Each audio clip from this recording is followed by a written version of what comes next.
Oh, don't mind Totri. He's just on the phone as we have a show to do. All right. Thanks.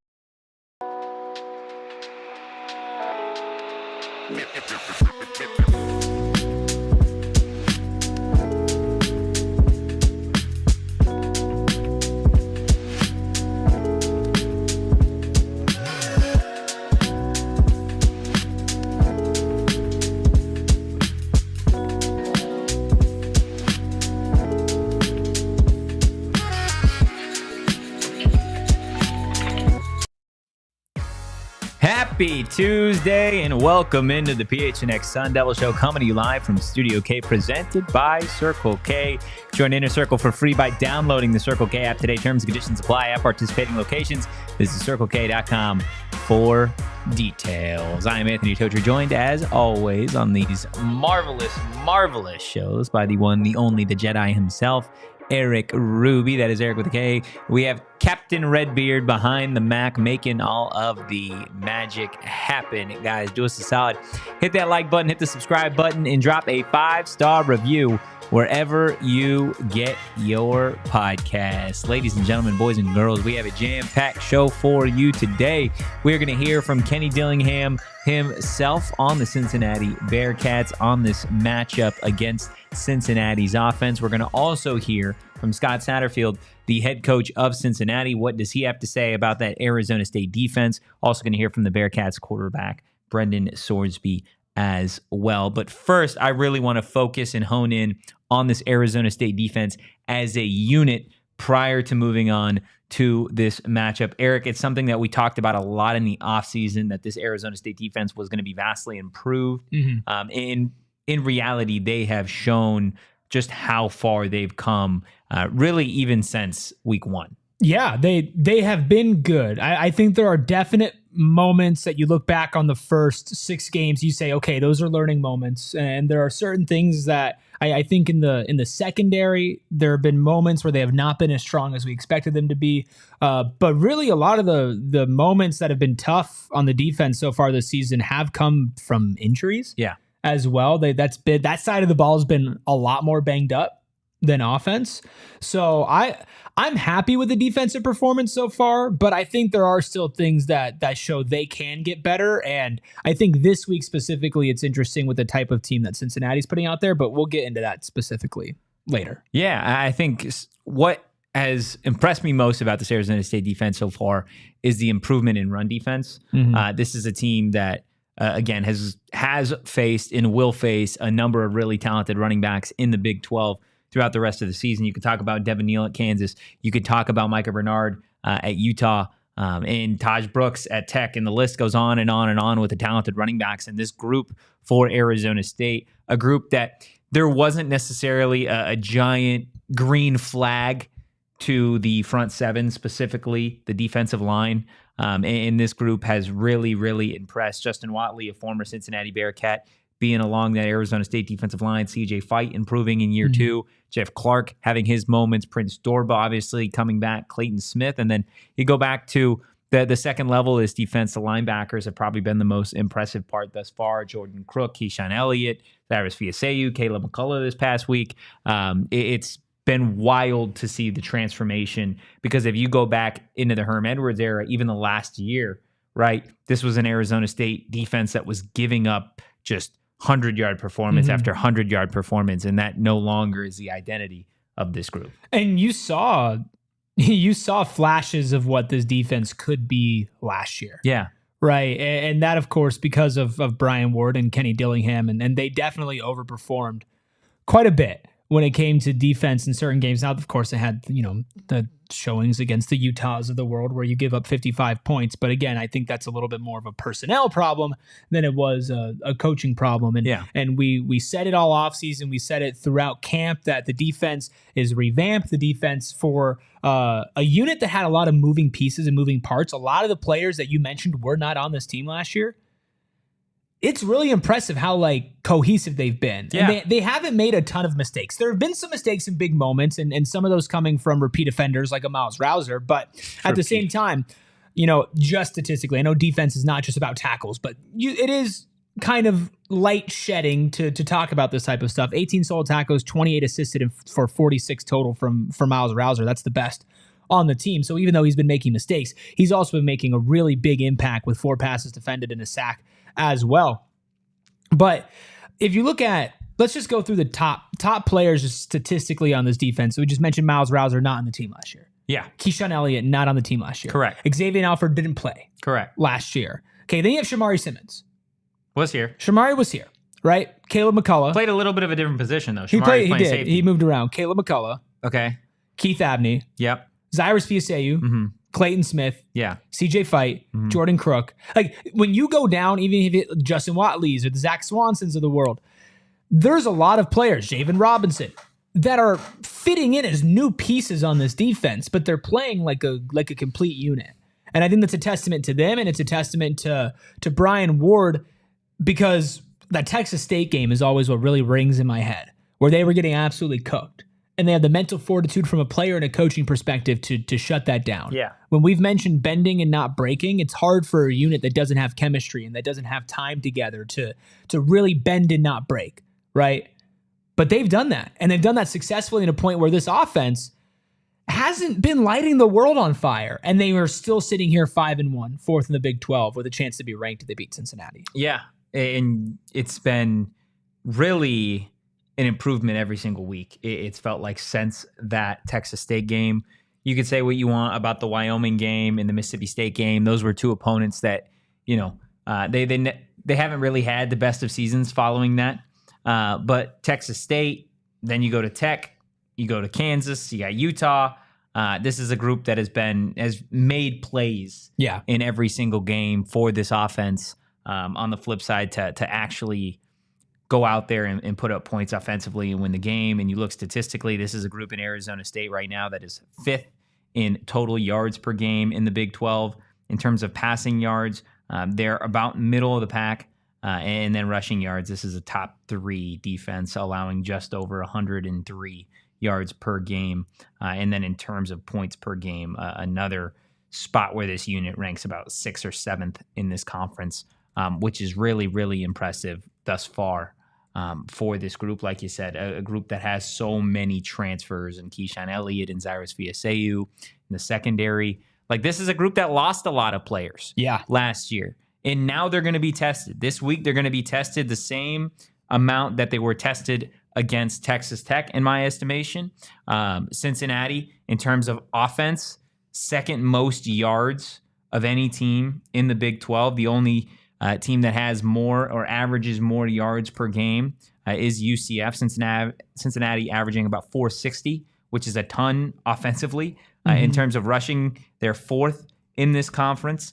Or passing, they're 4th in this conference. And then rushing, they are a little bit lower, about 7 or 8 in this conference. So it's a team in Cincinnati that finds ways to get it done on the ground, through the air. They score about 31 points per game. Arizona State's defense, like we just talked about, is going to need to find ways to create turnovers, something that we saw UCF be able to do against Brendan Sorsby in the Cincinnati offense just last week. But that UCF offense didn't have enough to capitalize on a freshman quarterback at that time. And there have been moments with this ASU offense, if we're taking how they play off of defense specifically, where, again, I don't know why the Texas State game is just like, it's so burned into my brain. Ingrained. Right? But there was the pick at the end. I think it was X. And they didn't score off of it. They didn't capitalize off it. Now, it wasted enough time to make sure they still won that game. But I think with Cincinnati, like you saw with Tech, you made mistakes. A high-powered passing offense was able to get out ahead of you, and then you just couldn't catch up.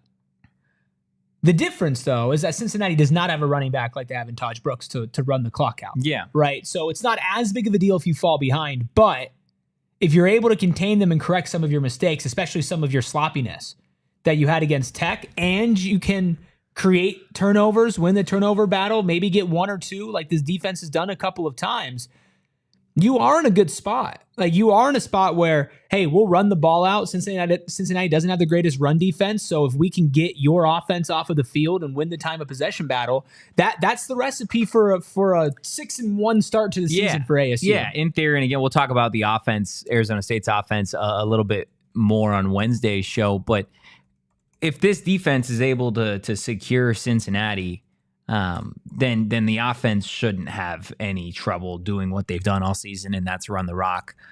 Cincinnati's run defense, like you said, one of the worst in the Big 12.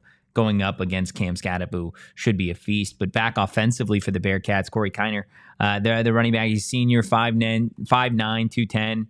Got 84 carries so far on the season, so not as utilized as heavily as guys like a Taj Brooks or a Cam Scatterbu, but he does have 496 rushing yards. It's only found the end zone twice on the ground, averages about 5.9 yards per carry. He's a slippery running back. But this is a team in Cincinnati that in reality, what do? They throw the football with their quarterback, Brendan Sorsby. 1,722 passing yards already this season. Completing about 66% of his passes, which is really solid when you have already thrown it 201 times this season. 13 touchdowns to 3 interceptions. So great touchdown to INT ratio. Been sacked just 9 times this season.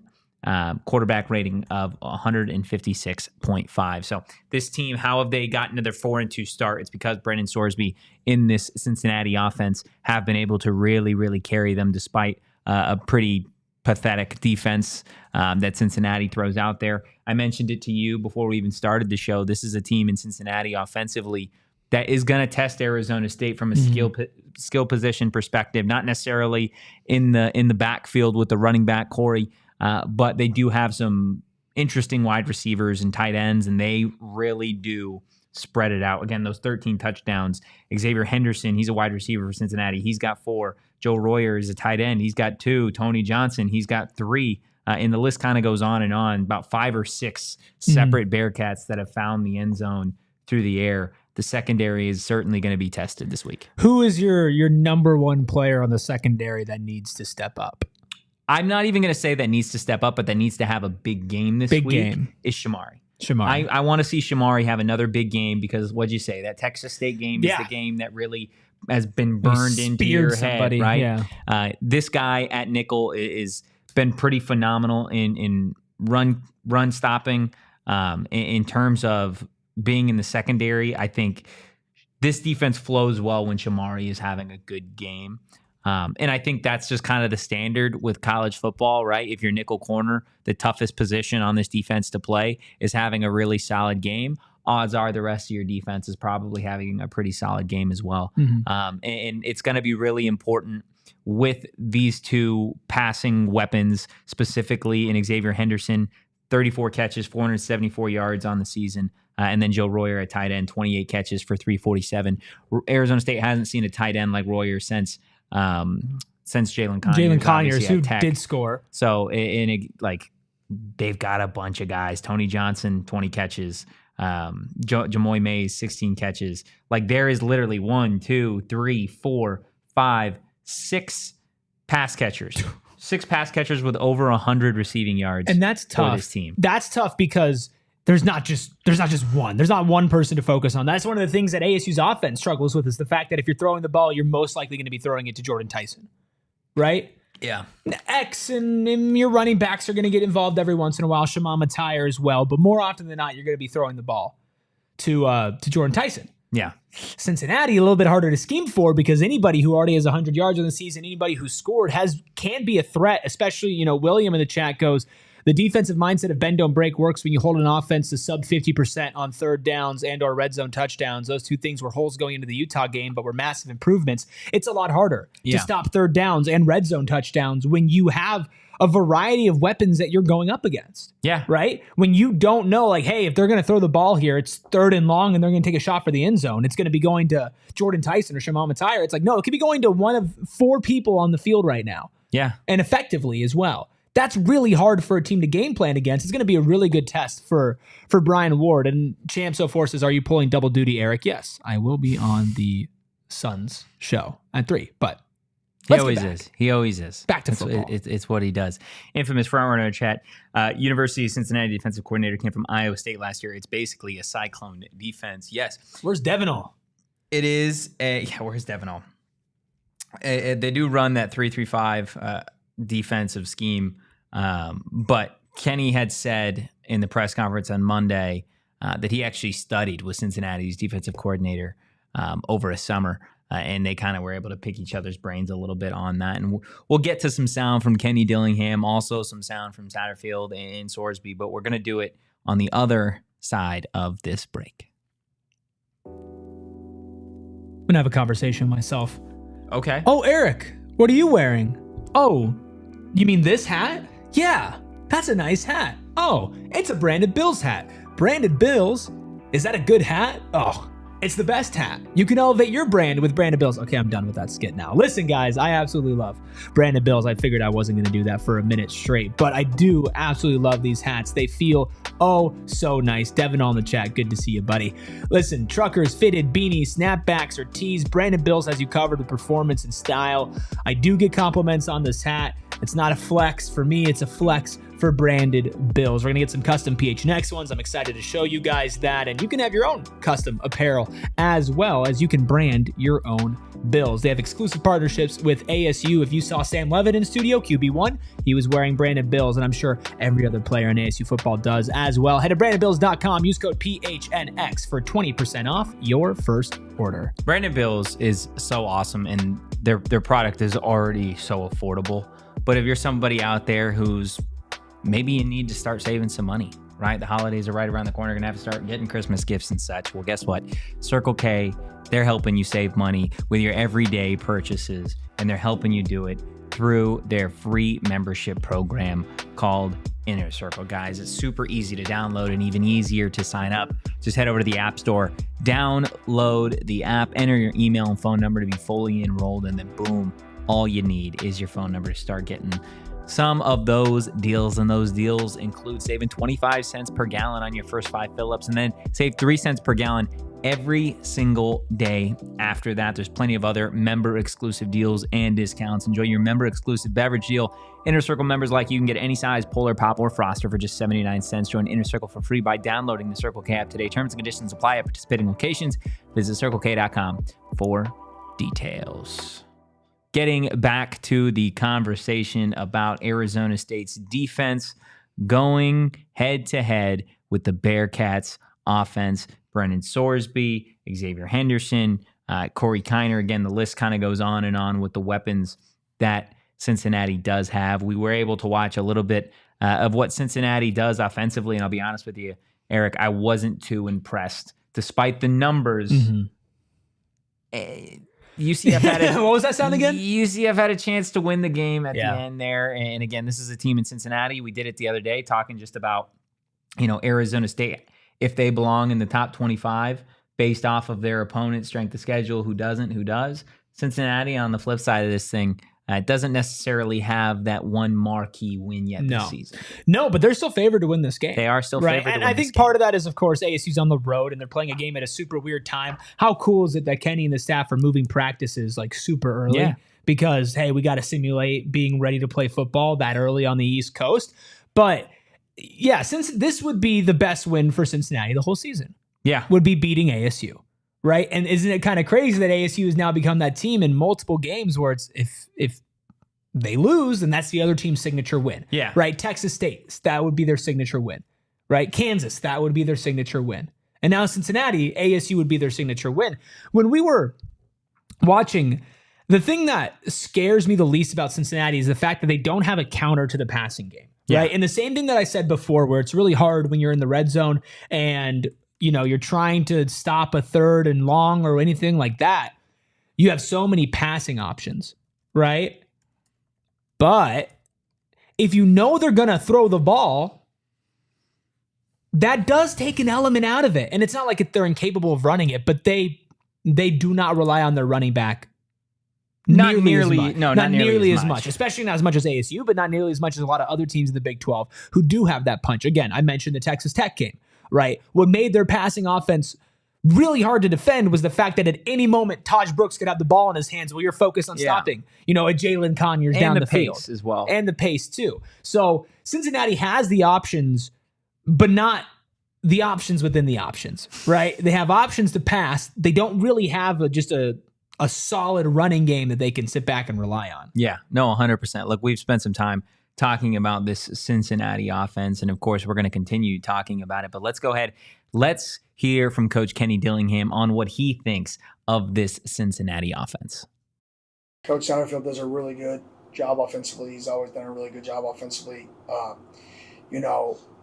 Wide zone team, play action shots, move the pocket, move the quarterback, throw to their tight ends, solo their best wide out up and try to win one-on-ones, create angles in the running game. Like, he does a phenomenal job offensively. It's not the wide open spread world. It's not we're going to run it directly at you with the same scheme. It's that schemed up 12 personnel run game stuff, which is a little bit unique in college football. You see more of that in the NFL, in my opinion, than you see it in college. So he does a really good job scheming up his 12 personnel runs with offset fullbacks and locked runs and angles to help, and then that sets up the play action game. And the quarterback is playing arguably as good as any quarterback in our league right now. His efficiency is through the roof. He's locating the ball. He's big, so they can run him in the red zone. They can run him on third down. So they do a really good job. Yeah, and that's something that we saw against UCF is Sorsby is not just a quarterback that is going to sit back there and throw it. He can move in similar ways that Arizona State quarterback Sam Leavitt can move, which is certainly going to be a little bit of a challenge. When you look at the quarterbacks thus far that Arizona State has played that have given them, I'm not going to say fits, but have been a little bit more of a challenge. It's no coincidence that in some of the closer games that Arizona State has played, Jordan McCloud, Texas State, Jalen Daniels, another closer game, the more mobile quarterbacks, in just general, like they're a little bit more difficult to deal with because you have to account for them being able to keep plays alive. And this is a quarterback in Sorsby that can certainly beat you with his legs. I believe he had a rushing touchdown against UCF as well. Well, I'm hoping that having played a Jalen Daniels and a McCloud, just two of those examples there. Two more athletic than Sorsby. More athletic than Sorsby, but Sorsby still has kind of that ability. Obviously he's not Jalen Daniels or anything, but you have the experience of trying to contain that. You now also have the experience of winning those games as well. Your defense, I think, is getting better as the season goes on. And that secondary back, not the actual secondary, but the second level, your linebackers, very mobile, very athletic, and Keyshawn Elliott, Cyrus Fiaseyu. They are going to be a massive key in making sure that Sorsby doesn't just break off a massive run. Yeah. Right. And I think that they are going to be able to do that. Now, maybe they'll do a routine tackle and get flagged for targeting and be out of the game, and then this conversation doesn't even matter. But I'm pretty confident in that sense, just because he doesn't have that next gear like a Jalen does or like a McCloud does. Right. So I think that while he can move side to side and throw the ball, we've also seen him make mistakes while rushing out of the pocket, the same way when you did your football freak zone on Jalen Daniels, where he moves and he makes some really weird throws, twisting his body, and sometimes it works. Off platform, Sometimes it doesn't. With Sorsby, you've seen that as well, specifically that UCF game. It was one of the first possessions. He's rolling out and he just lobs a cupcake. Weird play. Yeah, he lobs a cupcake basically directly. He loves that little the floater. Yeah. He not just playing the wrong sport, man. Playing the wrong sport. Yeah. So I think that this type of quarterback is somebody that ASU is prepared to take care of, because I've also seen from their secondary on those long balls, they have really good reads on it. The Kansas game when they threw the deep shot, right? Every single ASU corner and safety was there to just knock it down. They have the ability to contain a quarterback like this. It's just making sure he doesn't get into a rhythm, because what we've also seen is that when a quarterback gets into a rhythm against this ASU defense, they can kind of move the ball down the field. Yeah. So you're going to need to find ways to adjust, and you're going to have to do it kind of on your heels already, playing from behind. And what I mean by that is there's already some people talking about it in the chat. 9 a.m. right? This is a 9 a.m. kick. At least Arizona time. It's what these guys' body clocks are going to be used to. It's actually noon in Cincinnati, and this is going to be a real difficult challenge to do something like that. And it's not something that I think gets talked about enough on a day-to-day basis, right? Because Arizona State last week kicked off at what time? 7:30. 7:30. You had me And thinking then there for a You're second. telling me, right, 8 days later, you're playing the same game, same level of intensity. You're just doing it on a 10-hour window earlier than you normally would. They're playing at when Arizona State, 9 a.m. time, would normally be practicing. Yeah. Well, this is one of the, I guess, more unintended consequences of The conference. The conference switching, right? Like, not only is there the travel element to it, but there's the time change element as well. Now, I think ASU's doing as much as they can, where they're practicing earlier in the day, they're getting their bodies ready. I'm sure Kenny signed them to like literally physically get up earlier in the day than you would normally do. But again, you can only do that for a week. Yeah. Right? So that's not enough prep to make it like second nature to you.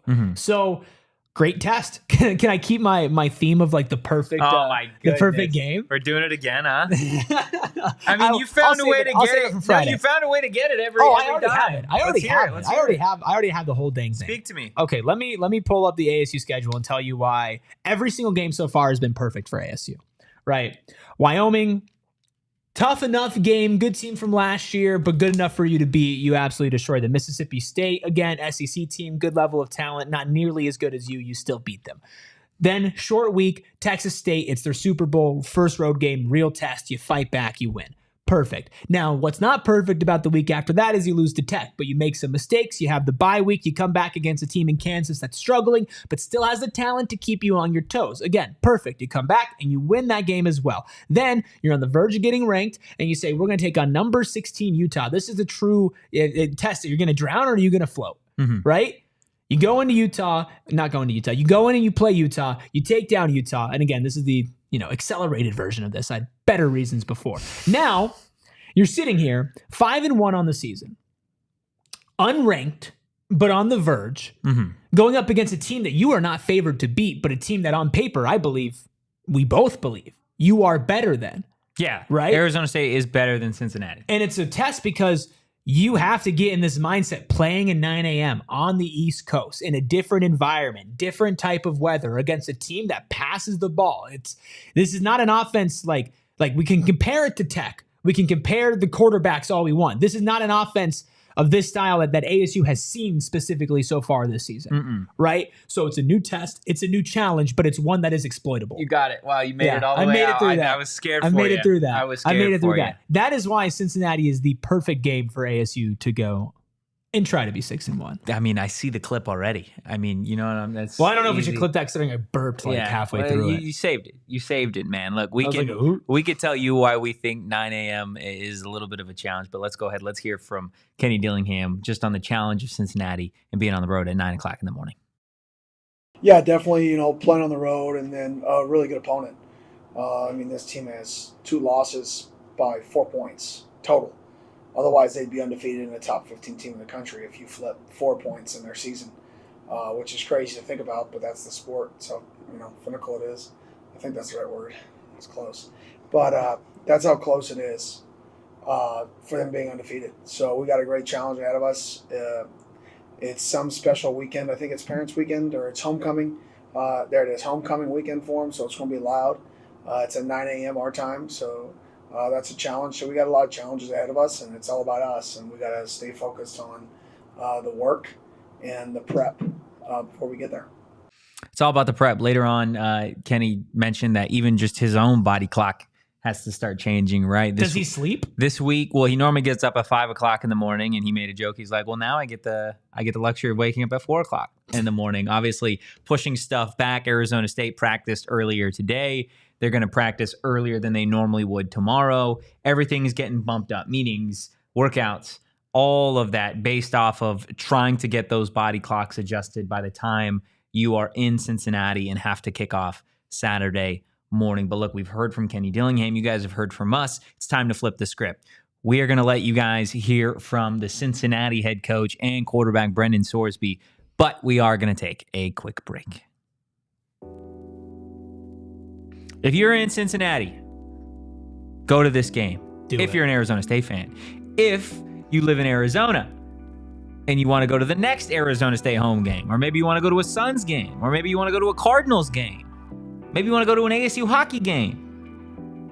Get your tickets on Game Time. Okay, Game Time. They got a new feature called Game Time Picks that makes getting tickets for your favorite live events even easier. Game Time Picks filters out the fluff to show you only incredible deals on great seats, so you don't have to waste time searching through thousands of tickets. Game Time Picks curation makes it easier to save more on sports, concerts, comedy, theater, and so much more. Guys, Game Time helps you take the guesswork out of buying tickets with Game Time Picks. Download the Game Time app, create an account, and use code PHNX for $20 off your first purchase. Terms apply. Again, create an account, redeem code PHNX for $20 off. Download Game Time today. What time is it? Game time. Wow, that's flawless. Hey, sometimes you just got to lock in. I'm about to lock in on this read. Okay? You ready? Because I'm telling you about our friends, my friends, your friends, over at Empire today. Easy, quick, convenient. Wow. Well, they are true. The Jedi talking about the Empire. It is easy, quick, and convenient way to describe Empire today because they're just so much more than that. You're not going to need to go back and forth to a store and do so many different trips. No, you can take your virtual floor visualizer. You're going to pick out your floors. You can have somebody come do an in-home estimate for free same day, and they are going to get you the best floors, the perfect floors for you. But now, will they guarantee you the lowest price? No. Is that a bad thing? No. Let me tell you why. Because if they did, they'd be putting cheap, terrible flooring in your home you'd have to replace in a year. Anyway, don't do that. Schedule a free in-home estimate today. All listeners can receive a $350 off discount when they use promo code PHNX. Some restrictions do apply, so go ahead. Go to empiretoday.com/PHNX for all the details. Beautiful. Beautiful. All right. Are you tired of talking to me? No. No, you're not? You want to actually just keep going? Just say, screw the sound that we have? No, I want to listen to the sound, but I'm going to talk to you during the sound. sound. That's just how much I love talking to you. Okay. That's fair, I guess. Only because we're like friends, I guess I can. Oh, okay. Slow down, bud. We're not friends? Slow down. I'm kidding. I'm kidding. We celebrated your birthday over the weekend. Yeah, we did. We did. I made it about an hour. We did. I might have made it less than that, to be honest with you. Oh, my goodness. Look, we've talked a lot about Cincinnati's offense and Brendan Sorsby as a quarterback. Brendan Sorsby was asked earlier today just his thoughts on the Arizona State defense as a group. Yeah, obviously they're well coached, and those guys are out there playing hard, and they're 5-1, like you said, so they're finding ways to win games. So obviously they're really talented, and we just got to find a way to put points on the board and give ourselves a chance at the end of the day to win the game. Ooh, somebody was media trained. I was gonna say, what fraternity is what fraternity is that guy in? That was a boring answer. Yeah, it was a very. He gave me nothing. He gave you absolutely nothing. He's an older quarterback. He understands it. So he's been through the media training a couple times. He's been through the media training a couple times. But again, after you got to respect what this guy has done from a numbers perspective. But again, just watching a little bit of tape, and I haven't watched a ton, I'm not overly impressed. And I'm not saying that this isn't a group that you shouldn't respect, but more so like this is a game where if Arizona State doesn't shoot themselves in the foot early, I see them being so much more of a talented group than Cincinnati's offense, that they can take care of this as long as that 9 a.m. kick thing doesn't really start to rear its head. Yeah, I think in most games for the rest of the season, even before, if ASU's defense doesn't get in its own way, it has a chance to win the game. Yeah, I agree. Right? And they did it against Utah, right? Obviously, Cam Rising was a part of that, but they still held that offense to just 19 points, right? That's because the defense wasn't out there shooting themselves in the foot all the time. All the time. All the time. All the time. They just weren't. So if they can do that against Cincinnati, that's better. There is a question in the chat. That I see the question in the chat. Take a slight detour just real quick. Are we going to do that? Just really quick. We're going to let that question hijack our show? Yes. Erica Elday asks, are you guys pulling for CU or U of A this weekend? I have an answer to this. You have an answer to this? My answer is I am rooting for possibly the worst football game of all time. Yeah. I'm rooting for both teams to suck so bad, and purely off of Big 12 standing reasons alone, I hope Arizona backs their way into a win in the least respectable way possible. You hope Arizona backs themselves into a win. Yeah, I hope Colorado sucks so bad and Arizona sucks so bad that they just call it. Sharon in the chat says Colorado. Chad Johnson in the chat says UA. This is going to be my answer, which might get me in trouble. And I'm just going to leave it at this. I'm going to say there are Democrats and there are Republicans, and I'm an independent. That's how I'm going to leave it. I don't think I'm going to pick between either one of these. I really dislike Colorado. Yeah. And I really dislike Arizona. Yeah. But it's almost like they're in two different scenarios and situations right now. One's like hatred that's been brewing for such a long time. One's like I hate one's like a Colorado. A long I like almost feel story bad arc for nemesis. Tucson. I almost feel bad for Arizona. Okay, calm down. It's like, Calm down. I like Calm down. you can't kick him while he's down. Oh no, we can and we will. What is wrong with you? I mean, You feel bad for Arizona. I don't feel bad for Arizona. I don't feel bad at all. There's not an ounce in my body that goes, oh, I don't know, dude. I think it's going to be a good game. I think it's going to be one of the better games in the conference this week. No, I hope it sucks. You're probably right, but I hope it sucks. I'm saying good because you got two equal teams here. Yeah. I don't think either one of these teams are good. I think Colorado's better than Arizona. I think. Wait. Who's the better coached team? I was just about to say, I think Colorado's the better coach team. I think Colorado's the better coach team here. Like, seriously. I think, and I hate that's Deion big. Sanders. I think Deion's a better coach than Brendan. Oh, I need to hear Mike Luke's opinion on that. What do you think? I don't disagree with you. That's really tough for U of A. Okay, we can get back to Cincinnati now. Sorry. I'm well, look, it's perfect. Right back It's onto perfect. the road. Hand me the wheel. Here. Just take it out. Boom. There you go. Got it. Okay. So yeah, we were just talking about two coaches in the Big 12. Well, Cincinnati coach Scott Satterfield was actually asked about Kenny Dillingham and just how impressed he's been with him thus far. Yeah, good for him, man. He's got a great head start on this thing, being a head coach. He's climbed the ladder very quickly and done a really nice job. He's, what you look at their teams is number one, they play hard, and that's a sign of coaching. I mean, it tells you in their training and what they're doing and how they prepare their guys. They're getting a lot out of their guys, and I think that's one thing. And I think the other thing is he's got an identity on this football team, and it's toughness, and it's running the football. It's the teams know it's coming, and yet they still do it. And then defensively, being able to really play hard and play fast and to cause havoc. It's a havoc-causing defense, and I think, it's a good identity down his team, and they've won close games. That's another sign. I mean, I think, they've had, 4 or 5 games where it's come down to the, right there at the end, and they've been able to pull them out and win it. That's another sign of the belief that the guys have in what they're doing. And so he's done a really nice job.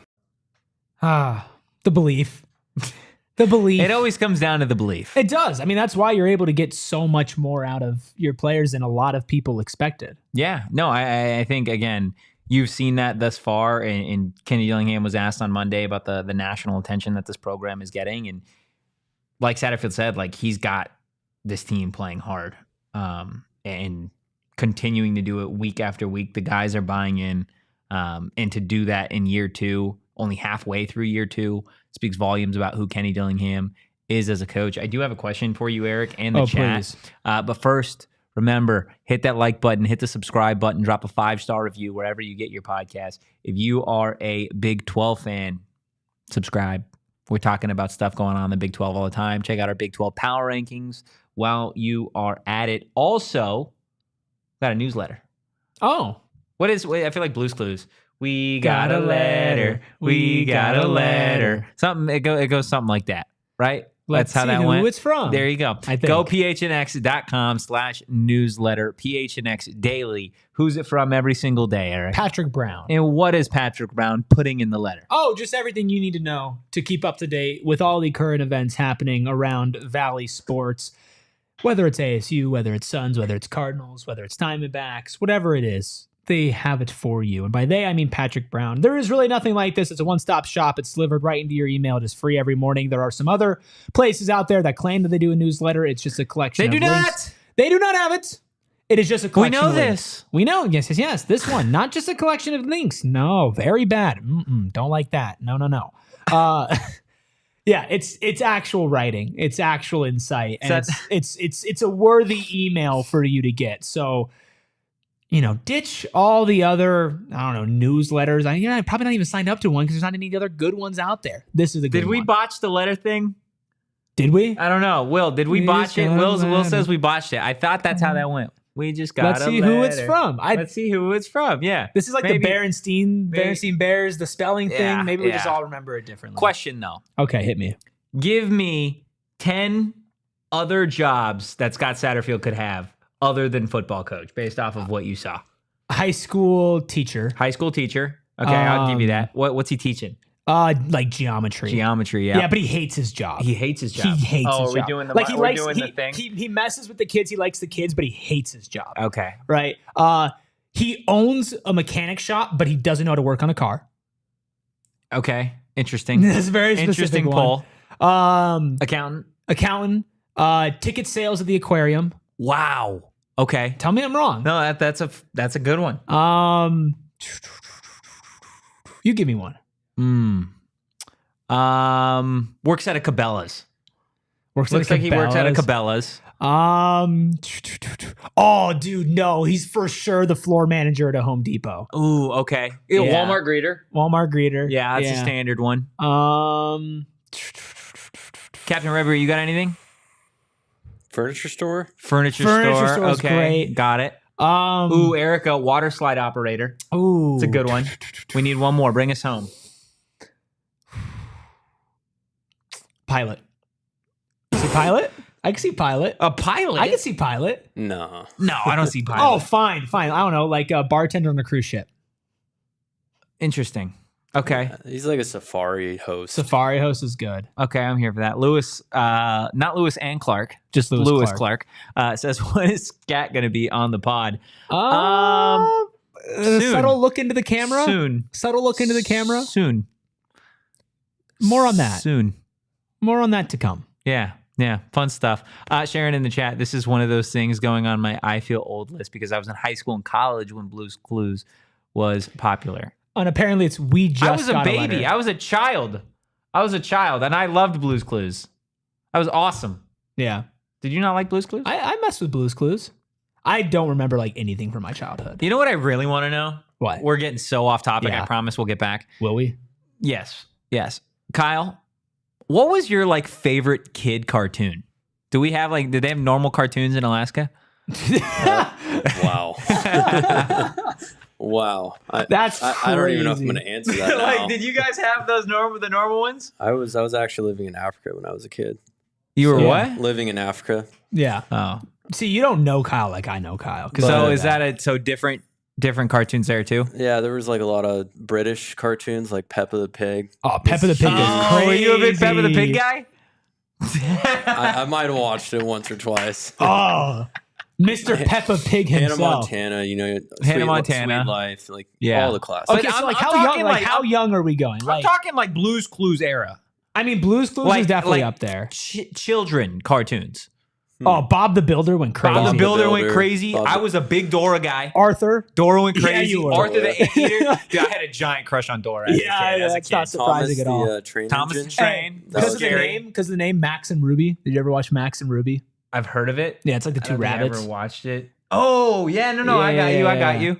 Rocket Power is a great one. Little Einsteins. Rugrats. Ooh, Little Einsteins. Rugrats. I feel like Rugrats was elite. Rugrats, yeah. Yeah, those are some elite ones. Some good ones. Sesame Street. Sesame Street. Barney went nuts.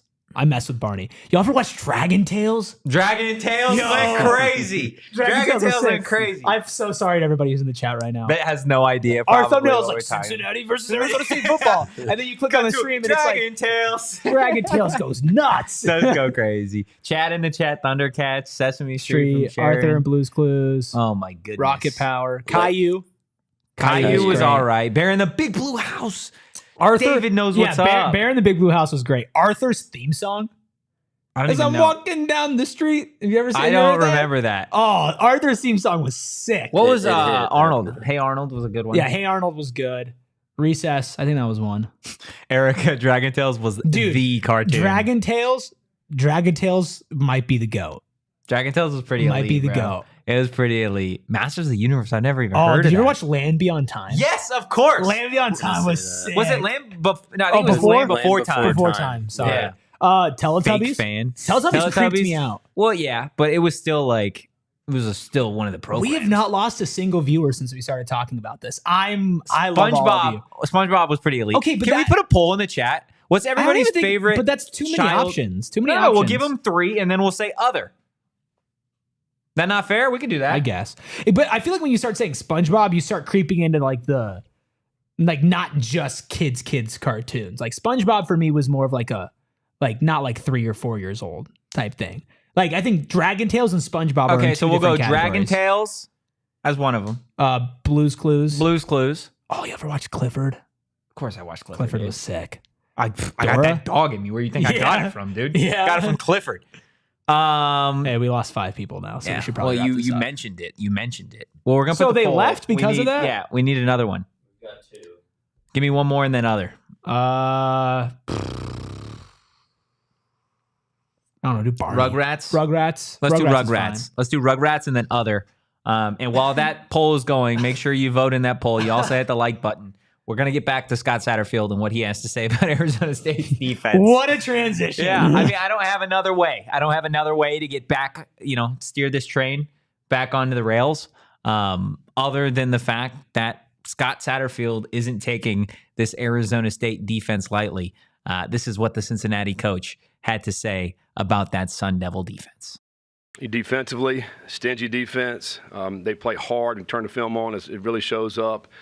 They get after the quarterback as well, and I think that's why they've been able to win a lot of these games. They run the football and play great defense. So, great opportunity I think for us this weekend. We're looking forward to it.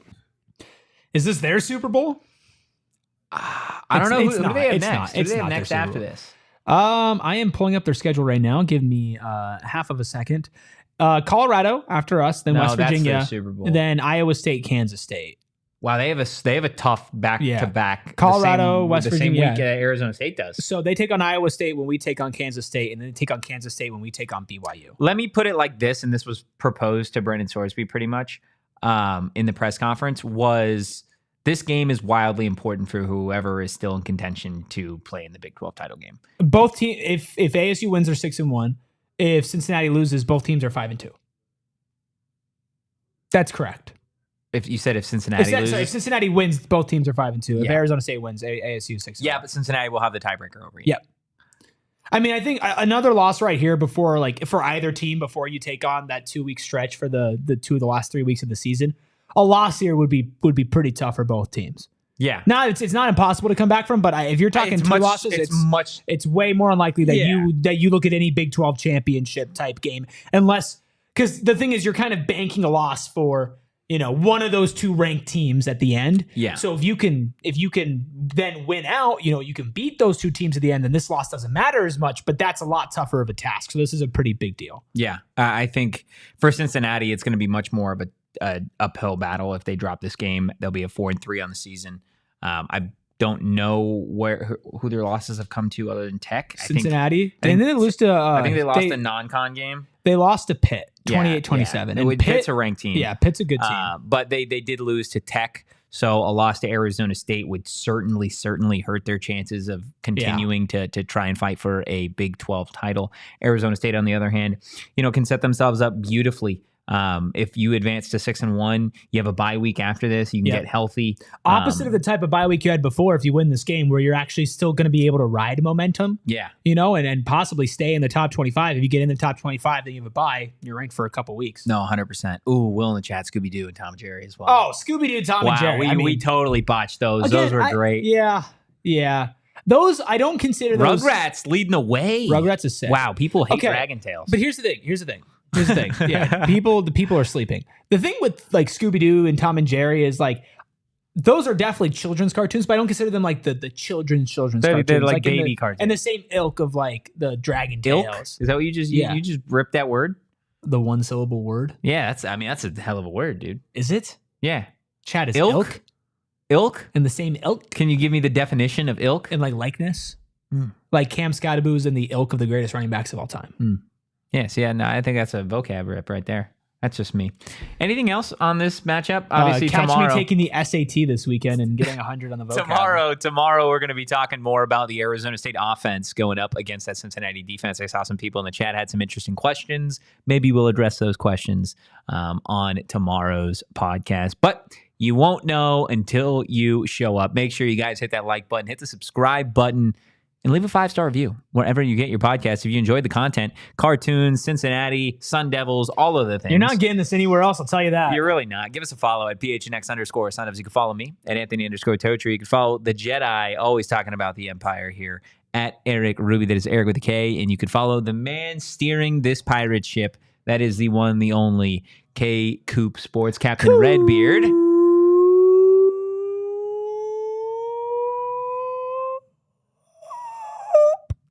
Make sure you tune in to PHNX Suns also at 3 o'clock to catch another Erik Ruby. Yeah, get that type of content. Get on there. I guarantee you they're not talking kids' cartoons or Cincinnati football or Arizona State football. Guarantee. Yeah, definitely not that. But we will see you guys tomorrow. In the meantime, go Devils and peace. We all silly like the mayor.